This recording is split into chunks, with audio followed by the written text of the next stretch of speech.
जय हिंद साथियों। तो कैसे हैं आप लोग। आज मैं स्टार्ट करने वाला हूं law of contract second semester unit 1 और आपका टॉपिक है इंडemnity एंड गारंटी।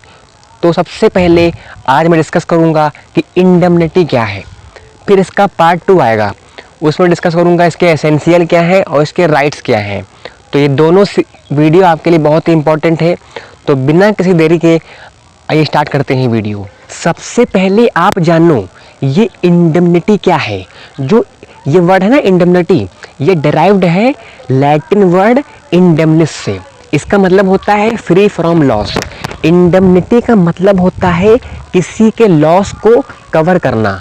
लगे हाथ एक बात और जान लो, कॉन्ट्रैक्ट ऑफ इंडemnity आपका डिफाइन है section 124 of Indian contract act 1872 में।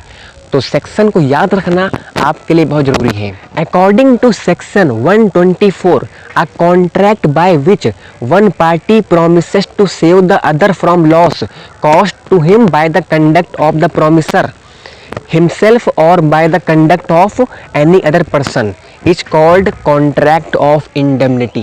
ये एक ऐसा कॉन्ट्रैक्ट होता है जिसमें एक पार्टी प्रॉमिस करती है दूसरे को बचाने के लिए किस चीज़ से, from the loss caused to him by the conduct of the promisor.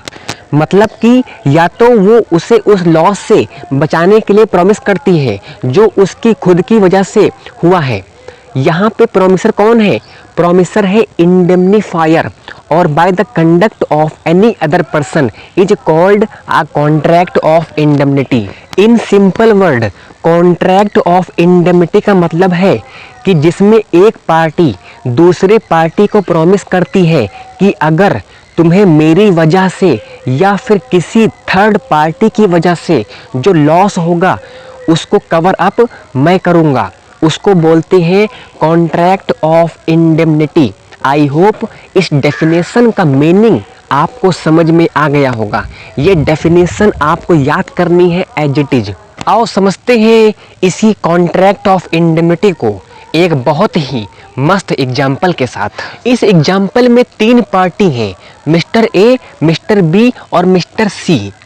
तो मिस्टर ए ने कॉन्ट्रैक्ट करा मिस्टर बी के साथ, और वो क्या कॉन्ट्रैक्ट था, कॉन्ट्रैक्ट ऑफ इंडेमनिटी था। मिस्टर ए ने मिस्टर बी से कहा कि मैं तुम्हें इंडेमनीफाई करूंगा, मतलब मैं तुम्हारे लॉस को पूरा करूंगा। बात ये थी कि मिस्टर बी और मिस्टर सी का कोर्ट में केस चल रहा था, कोई प्रोसीडिंग्स हो रही थी कोर्ट में। तो मिस्टर ए ने मिस्टर बी को प्रॉमिस करा कि तुम्हारा जो भी खर्चा आएगा मिस्टर सी के अगेंस्ट कोर्ट में, जो तुम प्रोसीडिंग्स कर रहे हो वो सारा खर्चा जो होगा वो मैं पे करूँगा। तो ये प्रॉमिस करा मिस्टर ए ने मिस्टर बी से। अगर मिस्टर बी को 10,000 रुपये पे करने पड़े उस प्रोसीडिंग्स के, तो उस केस में वो 10,000 रुपये मिस्टर बी किससे लेगा, वो मिस्टर ए से लेगा, क्योंकि मिस्टर ए ने प्रॉमिस करा था किसको, मिस्टर बी को, कि वो उसके लॉस को इंडेमनीफाई करेगा। आई होप ये एग्जाम्पल आपको समझ में आया होगा। अब देखो कौन कौन सी पार्टी होती है इस कॉन्ट्रैक्ट में।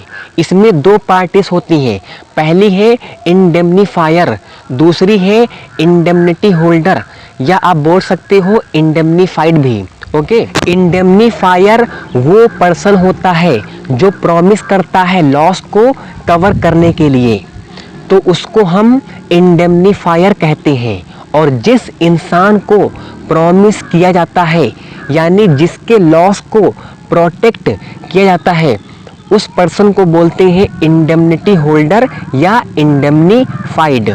जो अभी आपको मैंने बताया एग्जाम्पल, इसमें मिस्टर ए क्या है, मिस्टर ए है इंडेमनीफायर, और मिस्टर बी क्या है, मिस्टर बी है इंडेमनीफाइड या इंडेमनिटी होल्डर। अगर आपको इन सारे टॉपिक्स के नोट्स चाहिए तो डिस्क्रिप्शन में व्हाट्सएप ग्रुप की लिंक लगी हुई है, वहाँ पे आप लोग ऐड हो सकते हैं और मुझसे नोट्स मांग सकते हैं। अब जो मैं आपको बताने वाला हूँ ये बहुत ही इम्पोर्टेंट है और इस चीज़ को आपको याद रखना है। वो बात ये है कि एक बात जान लो, कॉन्ट्रैक्ट ऑफ इंश्योरेंस इस सेक्शन 124 से कवर नहीं होगा।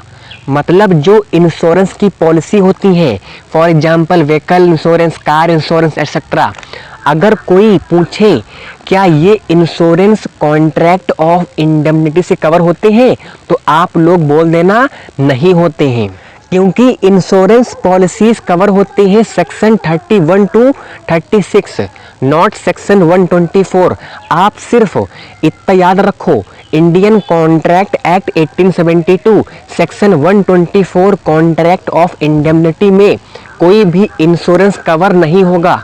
या अगर कोई नेचुरल कैलेमिटी हो रही, यानी बाढ़ आ गया, भूकंप आ गया, तो उससे जो नुकसान होगा उसका भी लॉस कवर नहीं होगा।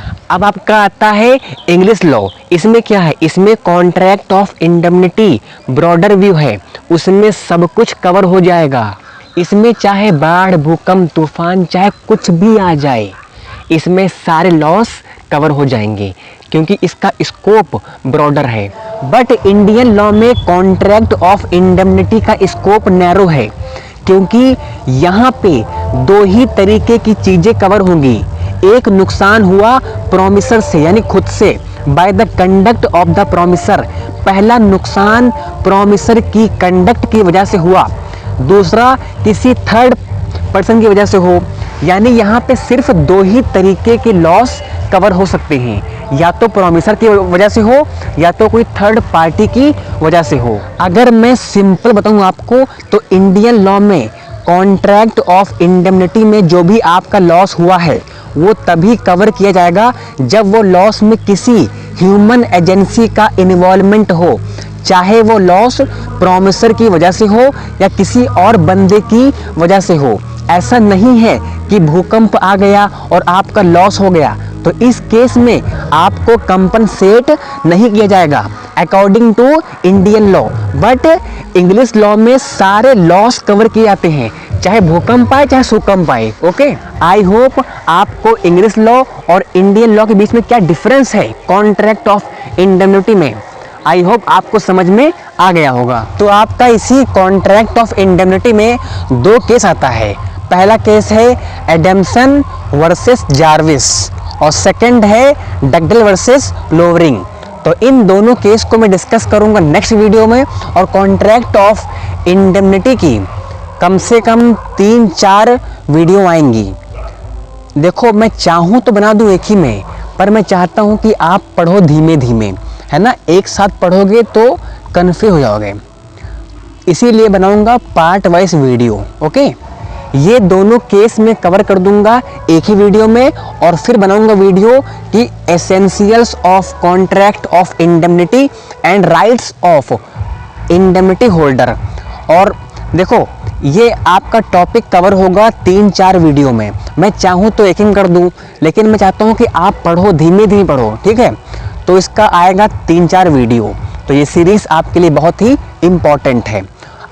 आज मैंने डिस्कस किया इसका मीनिंग और डेफिनेशन, क्या डिफरेंस है इंडियन लॉ और इंग्लिश लॉ में। तो इसको आप पढ़िए, रीड करिए, और इसका नोट्स आपको मिल जाएगा। दोस्तों, डिस्क्रिप्शन में 2 लिंक्स लगी हुई हैं। एक लगी है व्हाट्सएप ग्रुप की, उसको ज्वाइन कर लो, और एक लगी है टेलीग्राम चैनल की, उसमें ज्वाइन होना आपके लिए बहुत ही इम्पोर्टेंट है। तो उसमें ज्वाइन हो। फिर मिलते हैं नेक्स्ट वीडियो में, तब तक के लिए जय हिंद, जय भारत।